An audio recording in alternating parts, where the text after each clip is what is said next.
Hello and welcome back to Hot Topics in Hypnotherapy. If you're just joining us, we have David John Oates in the studio today, and we're talking about reverse speech technology. And the concept is that as we're speaking forwards and communicating verbally, our subconscious is communicating in reverse and communicating our feelings and like a running commentary on what we're saying. So now, again, you first came here 12 years ago. You've offered some extensive trainings. Again, you're going to be talking this Saturday at the H.M.I conference and introducing it to a whole new group of H.M.I members. We record that. It goes in the library. And then Sunday, you're going to be doing an actual training with hypnotherapists on how they can use reverse speech in their therapies. Now, here's the other dig. Last segment I talked about, you're hearing what you want to hear. Here's the other one, and I have to ask you about this. It's a laborious process. Okay? In other words, this is the most fascinating concept I've ever heard. It seems like it could change society, but in practical terms, it's laborious. It's a laborious process. I wish I could say it wasn't, but unfortunately it is. It's a very laborious process. It takes me about 2 hours to analyse a half-an-hour tape. I think that the rewards that we get from that analysis certainly makes up for the time we spend.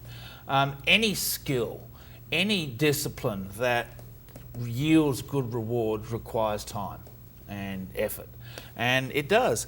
But I must admit it is laborious, and it's one of the reasons why it's still a very unique, specialised field. There's only a couple of dozen analysts in the world practicing it. So, I mean, like, if you're analyzing president's speech, okay, you're going to spend some time on that, right? But if you're a therapist and you're spending 1 hour with a person, then to go back and dig through that reverse speech, it's a 3-to-1 ratio, right? You're end up spending 4 hours, and there's a practicality involved. Do you look for, if you're a therapist, emotional latent portions of the interview that you may focus on instead of the how are you, what's going on, what happened this week? Sure, yeah, you want to go right to the meat. Right. Although, that being said, sometimes in the good day, how are you, you can find very significant reversals. They could be thinking about what happened to them when they said good day and how are you. But yeah, you can go to the particular portion of the tape that you want to analyse. That would speed up the process, but then you may miss out on some really key reversals in the introduction stage. So you really, see, I analyse the whole tape. I start from the beginning and go right through to the end. And there's no way you can get around that hard yakka, as we say in Australia, hard yakka of sitting down with the headphones on and finding the reversals. So it's like Vegemite sandwich? Yeah, that's right, yeah. Hard yakka? Yeah, hard yakka, good Aussie slang. I know two Aussie slangs. Right. So do people hire you to do this? They submit tapes to you and they say, here's a tape. What kind of people are you doing this for? Oh, well, I do contract work for businessmen in Sydney. Before they're about to make an important business decision, they will ring me and talk about it on tape, and we'll analyse that. And are they using it for advantages? Are they taping the negotiations? Oh, sure. And then the guy says, I can't go any higher than $100,000, and then the reverse go, I hope he doesn't ask me for $150,000, but I'll pay it. You know, right. Did you get that? That's the type of thing you can get, indeed. You know, I remember a case just recently. A man was thinking about opening up his business in America, and he talked on tape about whether it would be a good idea or not, and we had a reversal that said, start off with it, it will be profit. And so his unconscious is telling him, yes, go ahead and do this, because this will be a successful business venture for you. He's listening to his own speech, you're saying? Correct. So he's actually looking for insights in his own speech. Yeah, well, because you're tapping into your own unconscious mind, and your unconscious knows you far better than you know you. I know that might sound a bit like a contradiction of terms, but our unconscious knows us very, very well, and it knows whether our ventures are going to work or not. Or whether there's stumbling blocks. Or how we feel about it. Right, sure. I'll also do contract work for therapists who are working with their clients, and they want to know what's really going on and get some extra insights. I'll send me the tape, I'll analyse the tape. So they contact you at reversespeech.com. They email you, I suppose, a tape and a file, and you send them back your thoughts. How about lawyers? You got anything like that? Lawyers, I've done some work for lawyers in the past. There's one particular case I can think of where she was analysing all the depositions of the Yes, I would think so. And finding extra information. And I remember one case I worked on, reversal, said the papers are in the attic. And she went back in the second deposition and said, "What's in your attic, sir?" And, so there's no, I mean, obviously, there's no like privacy issues. I mean, no one could claim, well, my reverse speech is private. You had no right to listen to it in reverse. Well, that raises some interesting legal questions in the future as reverse speech technology gets known more. Right. There are all sorts of questions, like should Miranda rights now say anything you say forwards and backwards can be used against you? Okay, very good. Right. So, now, I got to share this one with you. So you came the first time, and I was excited and I was fascinated, and then you left, and I was, just all excited, and I was telling some of my staff people about it, and I had a guy go, "I don't know, I think you're hearing," and I go, "Let's try it," right? I had one of the little tape recorders, right, that you were hawking back then, and I said, we had a drawer full of cassette tapes of instructors. I said, randomly grab a tape and let's try it. So he grabs his tape, and it was an old workshop, and I looked at it, and the instructor, who is no longer with us, but she had been with us for a while, and she was going through a divorce, kind of a nasty thing, or separation. But anyway, I stuck it in, and it's like a Saturday morning workshop, and she says on the thing, forwards, "Hey everyone, thanks for coming out on a Saturday morning. I'm sure we all have better things to do on a Saturday morning than be here learning stuff, but I'm glad you're here," right? Then we reversed it, and it says, "I want penis." And I was like, "What?" And we played it over and over, and it was clear as a bell. "I want penis." And then knowing that her and her husband weren't getting along, I was like, "Oh my God, this is so great. I love reverse speech." And so I had to share that with you. I'm glad you did.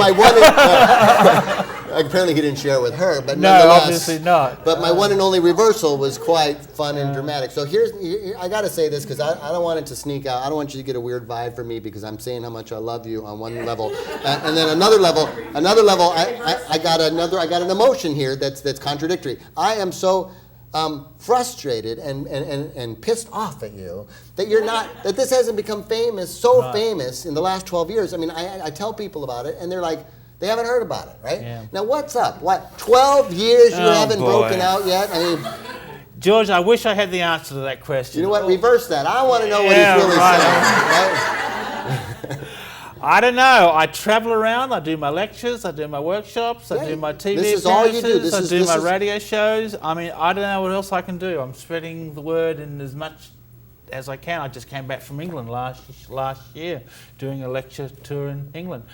Look, the problem is you hit the nail on the head in an earlier question you asked me. The problem is the laborious nature of finding the reversals. But if you find them for people, we don't need them to do it. We just need them to know that it exists. And I'm thinking, there's a therapist level. And by the way, one of our director, Lee, he told me he went to your advanced training last time, and he said, make sure to ask him about the metaphors, that people talk in metaphors, and then when that's revealed to the therapist, he can then, especially hypnotherapists, they can use those metaphors. Oh, sure. What do you mean by metaphors? Well, the unconscious mind speaks a lot in pictures and images. We call them metaphor, using words like wolf, Lancelot, goddess, Garden of Eden.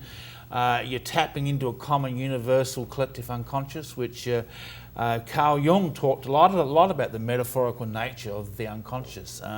You think about how we dream in pictures and images. The unconscious thinks in pictures. Someone who's suffering from motivation issues may use reversal. Says, "I have a sick wolf." In reverse speech, wolf is a common metaphor for our motivation to be strong and forthright. I've developed the whole hypnosis technique where I work with the unconscious metaphors. Someone who has a sick wolf, I'll put them in a light hypnotic trance and I'll ask them to picture a wolf.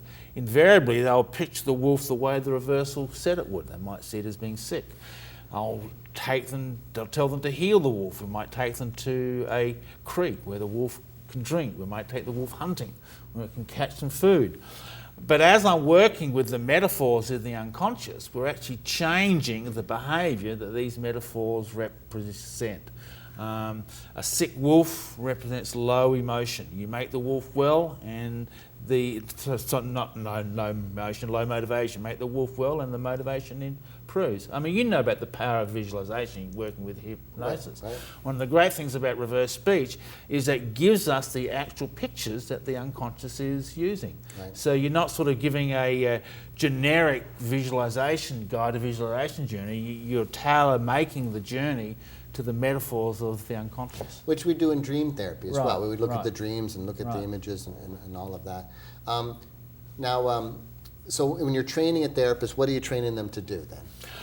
Oh, well, there's several things. For a start, we're training them, first of all, to step out of their own belief systems and operate and analyse the tape independently. The first stage of the program is how to find the reversals. That's headphones on, running the tapes backwards. You're looking for shifts in tonalities. Genuine reversals have a very sing-song melodic tone to them. And so I'm training the students to watch for that melodic sing-song tone. The training also teaches students how to conduct conversations to elicit specific reversals. Like I said earlier, reversals occur a lot when rapport is high. So we teach students basic NLP techniques, how to create rapport and maintain rapport. In the second year of the training, I'll teach the hypnosis. It's a unique technique I've developed called metaphor structuring. I teach students how to read the transcripts and find the metaphors that they're running, what behaviour that metaphor is associated with. We then map out an entire metaphoric journey, taking clients through the metaphors of the unconscious. So that takes me a few months how to train the clients up to do that. So it's a two-stage process. The first stage is telling the students how to find the reversals, how to interpret them, how to conduct conversations so the specific reversals will occur. And the second stage is how to work with them and how to change the unconscious and rewrite human behaviour with your knowledge of reverse speech metaphor. So the metaphors are very, very powerful.